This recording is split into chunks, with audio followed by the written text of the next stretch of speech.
Oh, that's hot. That's hot. If you were to tell me a few years ago that Suicide Squad was a good movie, I would probably scoff and walk away in disgust at you. Never in a million years would I thought those words would utter out of people's mouths, let alone mine. But here we are in 2021, almost like I think 5 years after the last movie came out and left such a shit stain on everyone's minds, trying to erase all memories of the original Suicide Squad from being a thing. Now, here we are in present day with this new movie, and I can safely say that Suicide Squad is, in fact, a good movie. There is so much to love about this movie. There is so much to unpack, down from the directing to the editing to the every performance in the movie, but I don't think I can really fully go into it straight away without, of course, talking about the first one. I'm not going to give, a whole in-depth review about it. There have been so many people on this platform who have spoken their mind about how dog shit the movie is. Some people that come to mind have made really great videos that go in depth about how awful they are people like Ralph the Movie Maker and Cosmonaut. So you can go watch those videos for a more in-depth look at how not to make a movie. It's almost like a step-by-step guide on how not to make a movie. But I'm going to give a few opinions of why I just really hated the first movie. It's absolutely all over the place, shows what happens when you get a trailer house to edit a movie. All of the song choices are bad. It literally just sounds like someone's playlist is playing over the entire movie and they just forget to pause some of the songs. It's almost like they just put their Spotify playlist on shuffle because none of them fit the movie. I don't even know why half of the songs are in the movie. Some of them don't even appear on the soundtrack. They narrow it down to about like 12 and there's about 50. It is so ugly. It has an awful color palette and it's so dark you can barely see what's happening in the movie, let alone if it even is considered a movie, because half of the movie, the first 30 minutes of the movie, is almost like 5 music videos back to back. And of course, you can't talk about Suicide Squad being a terrible movie without addressing Joker. I didn't like him for the very minimal time that he was on the movie. I thought Jared Leto's performance of him was just really piss poor, considering the last iteration of him before it was someone like Heath Ledger's Joker. Like, how can you have that performance in such an amazing movie and such an amazing character and follow it up with something like this? I understand that they claim that there was a lot of footage taken out of the movie, everything was cut weirdly, and Jared Leto was supposed to have a lot more scenes in the movie, but I feel like that's a saving grace because the scenes that he was in are so cringeworthy. They are so hard to watch. His performance is just blatantly bad. The characters suck. They have no dynamics between one another. They don't even have time to develop real relationships with one another. They all claim to be friends, and yet they never really show it in the movie ever, almost at all. They have that one scene that everyone, kind of classes, okay, there's a little bit of development going on, but that's kind of the only bit in the movie, and that's a scene where they're in the bar. That's kind of the only one that's really the kind of saving grace of their characters. They get a little bit development, but other than that, they're all just two-dimensional, comic book kind of stereotypes, and I know every comic book movie has their comic book stereotypes considering they're based on the comic book heroes, but my god, these are just there to look cool or do stuff or look hot. That's all they're there for. They're no characters. They might as well replace them with cardboard cutouts of their comic book archetypes. I was actually gonna watch this in preparation for the new one just to have that, but you know what? I haven't seen it in years, but I'm always reminded of how much of a shit show it is, and I didn't want to have that bad taste in my mouth watching this new movie, so I just decided to leave it. So now I can finally talk about some good, which is going to be talking about a completely different movie. This movie is fantastic. I'm just going to say straight up, before you even get to the title, like when the title screen shows up of it saying The Suicide Squad, which is like the first about 5 minutes of the movie, it is already a better movie than the original Suicide Squad. This one isn't even really a sequel or let alone a remake. It's kind of just like another version of it, like how you would have. I don't know if there's ever been like some examples of movies where there's been like that. I guess if you really wanted to stretch, you could say that's kind of was done with Scarface, with the 30s version and the 80s version probably being very different between one another, although even though that one was technically a reboot. But this movie stands on its own in such a unique way. There is so much going on with it, and like I said, just as soon as it starts, you're already kind of in comfortable shoes because it is a wild ride from start to finish. And I really mean that. I'm gonna do my best to really not like exaggerate things in this, but it is really a wild ride from start to finish. There is no amount of fat on this movie, and it's honestly so impressive. This movie is like 2 hours 12 minutes, and you do not feel that runtime at all. You are hooked from the moment it begins, and you are sticking out through it to the end.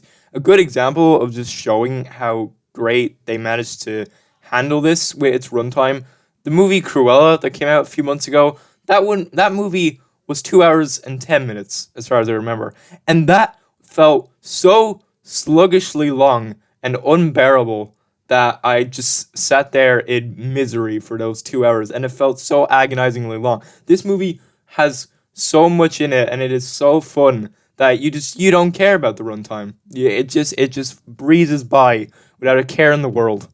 But what exactly makes this movie good? Well, I'm gonna do my best to try and describe it. Well, one factor is probably James Gunn being the director on it. I don't think you could have had a more perfect choice to direct this movie. His style, his writing is all over it, and he's not only just kind of harking back to this style that he's gotten from his former superhero movies with Guardians of the Galaxy, but I think he's really going back to some of his earlier roots with stuff like Super and especially Slither, considering how amazingly violent and shockingly gory this movie is.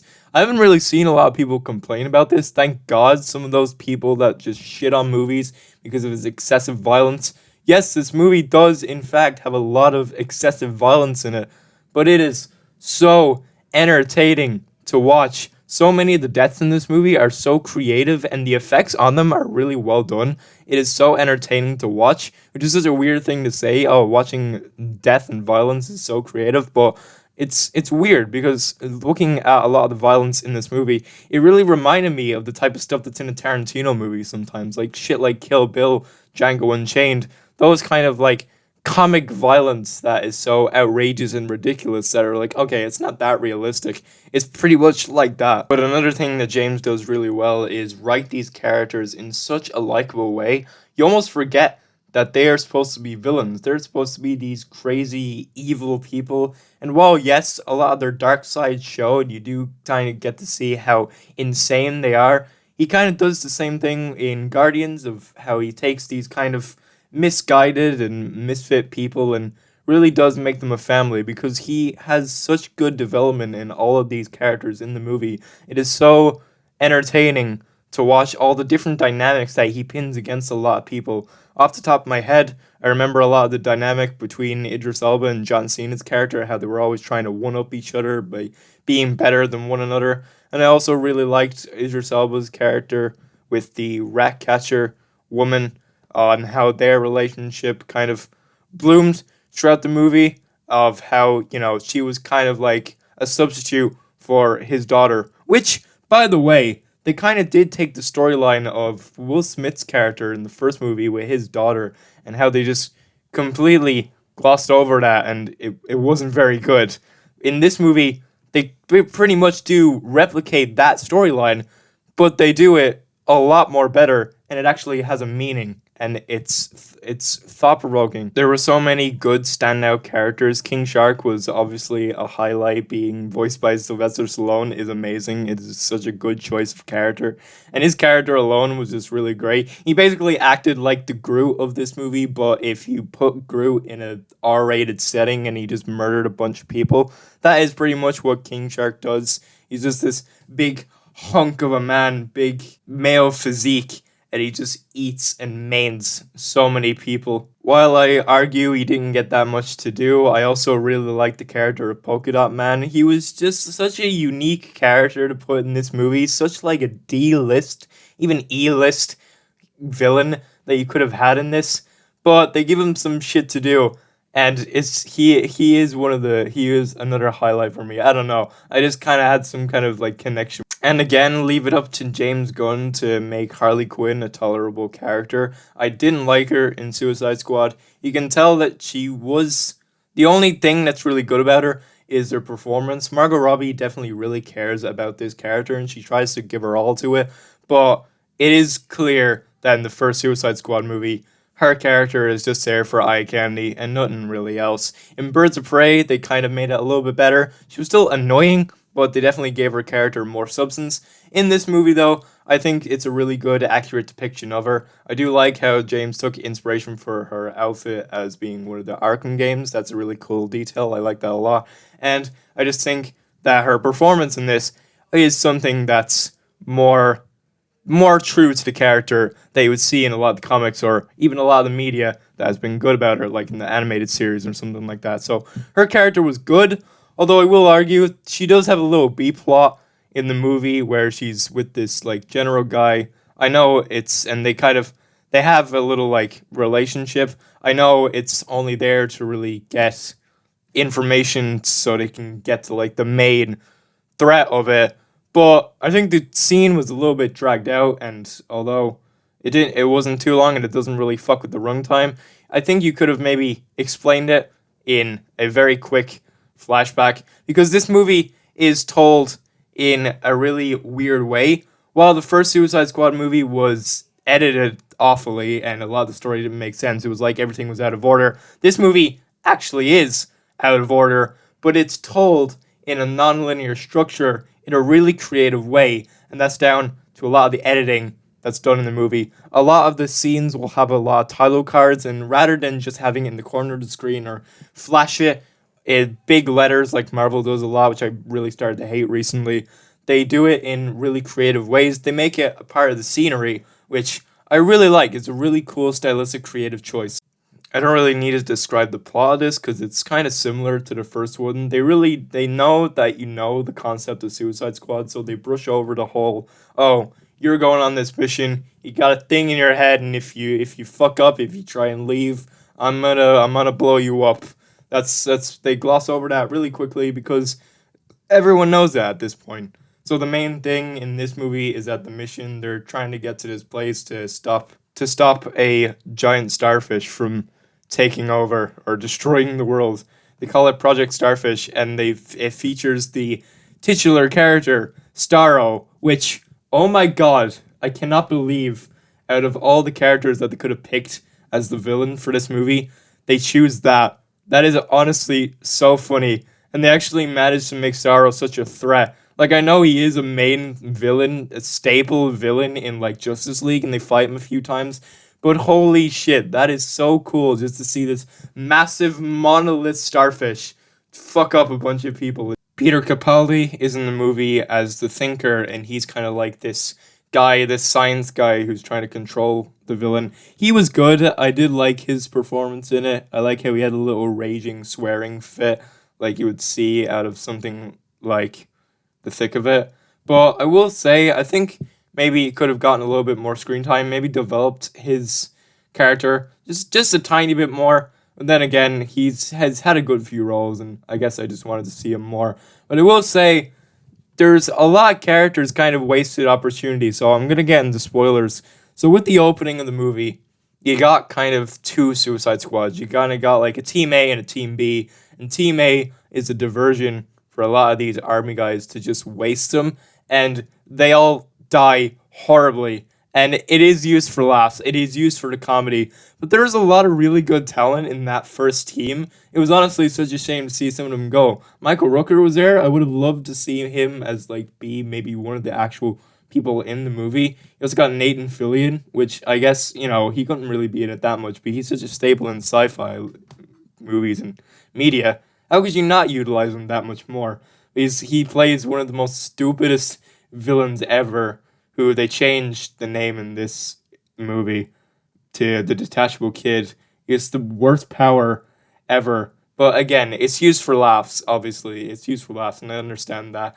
But I was kind of surprised that They bring back Jai Courtney's character as Captain Boomerang, and they completely waste him as well. He's just dead. He is dead in the first 5 minutes of the movie. Maybe it was just like a fuck you to the last movie, the fact that he was such a bad character. But, I feel like, because when he was introduced, he was given some lines, and he seemed a little bit more likable. I feel like James Gunn could have utilized him a bit and actually made him a really good character, but nope, he just gets wasted.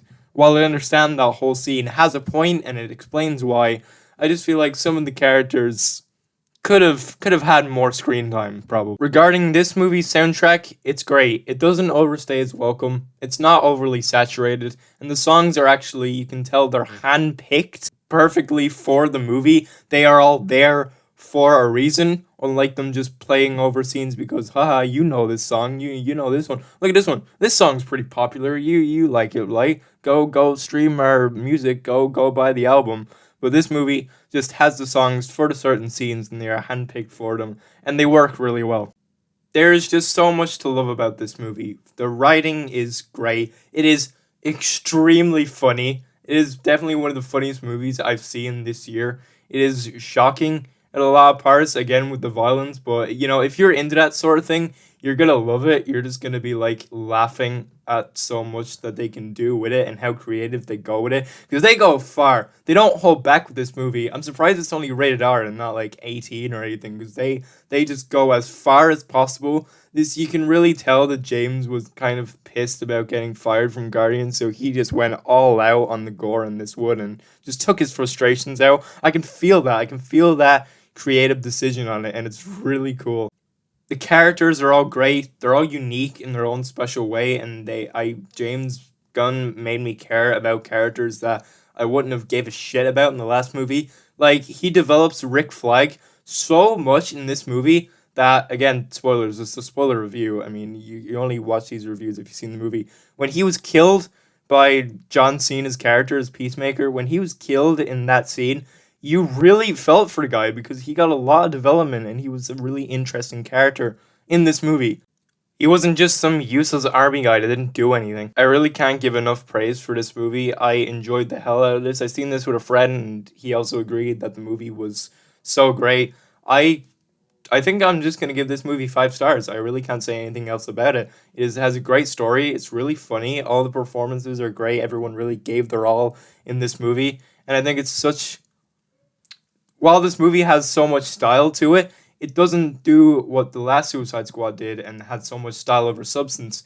You can tell that the story and the characters will develop a lot more, and the style was just put on there because it fit well with it. And it really shows that this kind of format, and the Suicide Squad especially, can only really work when you go all out. This movie knows it is extremely stupid, and it doesn't try to take itself too seriously, which was the problem with the last one. Even though they tried to put a lot of jokes in, it was still a really dark, dreary DC movie that they were all trying to do when they first started this new universe. This movie has a stupid plot, stupid villains, a stupid main villain that is a giant starfish, for fuck's sake. It knows that it's dumb, but it is dumb in the most delightful way possible, and you're gonna have such a good time with it, I hope. If this is your kind of thing, then you're really gonna love this. So yeah, 5 stars for this.